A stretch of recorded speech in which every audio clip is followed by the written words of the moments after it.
आमदार प्रताप सरनाईक यांनी आचारसंहितेमुळे रखडलेली विविध कामे सुरू होण्यासाठी आज ठाणे महानगरपालिका आयुक्त यांची भेट घेतली।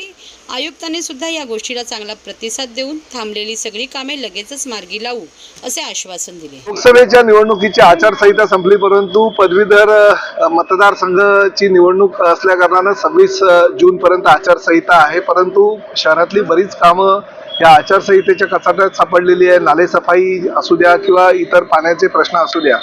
तर त्याचबरोबर मुख्यमंत्री एकनाथ शिंदे साहेबांनी माझ्या मतदारसंघामध्ये जो काही वेगवेगळ्या माध्यमांसाठी विकास निधी दिले होता ती कामं सुद्धा आता अडलेली आहे।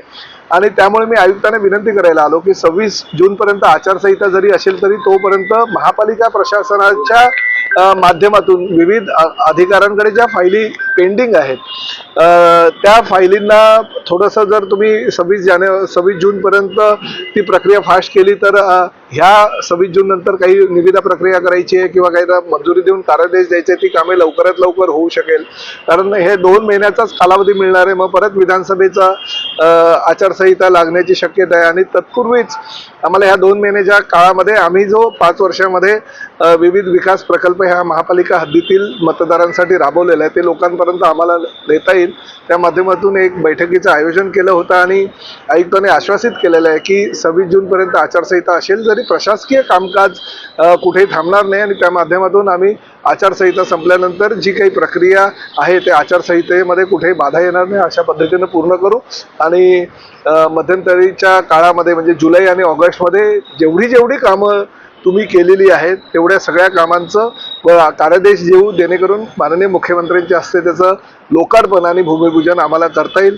अतिशय सकारात्मक प्रतिसाद आयुक्तांनी दिलेला आहे। खूप चांगल्या प्रकारचं काम इतर ठिकाणी त्यांनी केलेले अशी त्यांची ख्याती आहे। मी पहिल्यांदाच त्यांना भेटलो, परंतु प्रशासकीय अधिकारी कसा असावा याचं ज्वलंत उदाहरण त्यांच्या माध्यमातून आज दिसलं। आणि निश्चितपणे जो काही निधी राज्य शासनाच्या माध्यमातून केंद्र शासनाच्या माध्यमातून माझ्या मतदारसंघासाठी आलेला आहे त्या निधीचा विनियोग योग्य प्रकारे करून लोकार्पण आणि भूमिपूजन कसं लवकरात लवकर करता येईल त्यासाठी मी प्राधान्य दिलेलं आहे। मूर्खांच्या नादी कोणी लागायचं नाही अशी म्हण आहे, त्यामुळे मी आतापर्यंत ज्या काही लोकांनी अशा प्रकारची प्रश्न उपस्थित केले होते त्यांना मला एकच सांगावंसं वाटतं, हा सर्व्हिस रोड मुळात डीपी मध्ये नाही आहे। तो डीपी मध्ये 60 मीटरचा रस्ता आहे। ज्यावेळेस मी पहिल्यांदा महापालिकेमध्ये नगरसेवक होतो, चंद्रशेखर यावेळेस आयुक्त होते, घोडबंदर रोड हा एवढा 60 मीटरचा करून चालणार नाही म्हणून त्यावेळेस MSRDCने तो रस्ता जो आहे तो 42 मीटरचा केला आणि दोन्ही बाजूला 9-9 मीटरचा सर्व्हिस रोड म्हणून सोडला होता।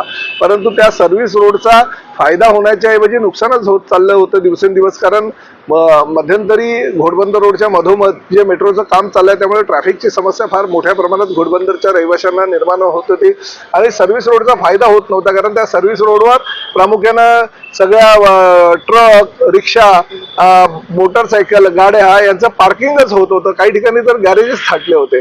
त्यामुळे लोकांना ज्या गोष्टीचा फायदा आहे अशासाठी मी मुख्यमंत्र्यांना विनंती केली की हा रस्ता परत पूर्वरत 60 मीटरचा करावा आणि MMRDAच्या माध्यमातून ती निविदा प्रक्रिया झाली, त्याचं भूमिपूजनही झालं आणि आता पूर्ण रस्ता 60 मीटरचा झाल्यानंतर त्याला घोडबंदर रोडचा जो ट्रॅफिकची समस्या आहे ते दूर होणार आहे।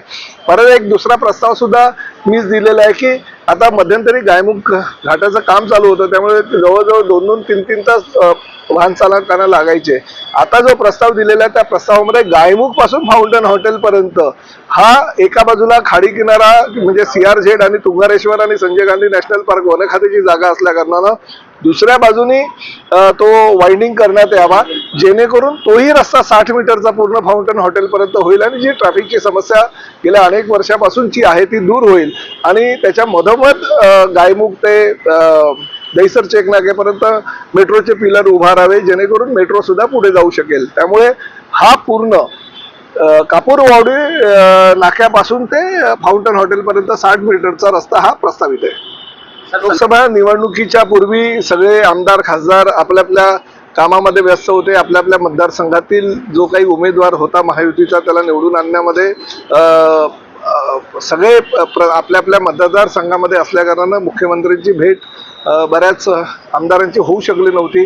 खरं तर ही बैठक जी आहे ती 2 दिवसापूर्वीच आम्हाला निरोप आले होते, परंतु मुख्यमंत्री महोदय पंतप्रधान आदरणीय नरेंद्रजी मोदी यांच्या शपथविधीसाठी दिल्लीमध्ये असल्याकारणाने ती जी बैठक परवा होणार होती ती आज सायंकाळी 6 वाजता घेतली. आणि हा बघा, प्रत्येक वेळेस माझं नाव तर येत आहे बाबा. 2009ला पहिल्यांदा आमदार झालो, माझं नाव आलं. 2014ला पहिल्यांदा आमदार झालो, दुसऱ्यांदा आमदार झालो तेव्हा माझं नाव आलं.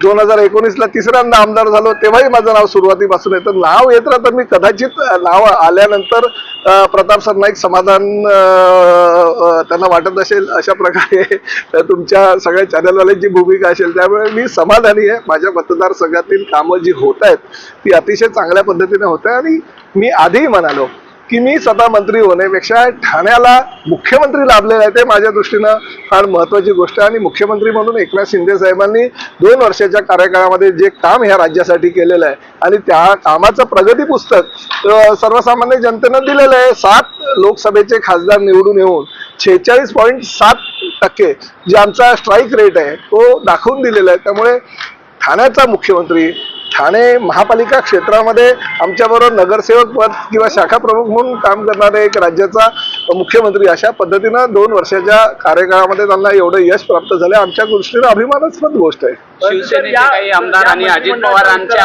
आमदार जे आहेत ते आमच्या संदर्भात नाही बघा, प्रताप सरनाईकच्या मनात जरी काय असेल तरी ते मुख्यमंत्र्यांच्या आणि आमच्या पक्षश्रेष्ठींच्या मनात असेल तर निश्चितपणे होईल. तुमची जी इच्छा आहे ती पूर्ण होईल. तर